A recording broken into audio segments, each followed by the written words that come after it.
Hi guys! So to this video, may nag-order po pala sa amin ng online sisig. Ayan. So ito pala ang aking sideline habang ako ay nagtatrabaho. Ayan, kasi hindi po kasya ang aking minimum nakita araw-araw sa lahat ng gastusin sa bahay. Kaya naisipan ko nga magbibinta din ng online.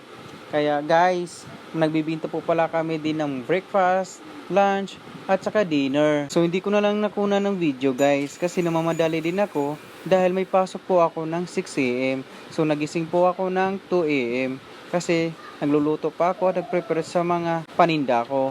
Kaya i-deliver ko pa ito bago ako papasok sa aking pinagtatrabuhan. So halagang 55 lang yan guys per serving. So sulit na ang 55 guys. So maraming salamat po pala sa nag-order sa amin. Namamadali pala ako guys, baka malilit ako sa trabaho ko kasi i-deliver ko pa yan.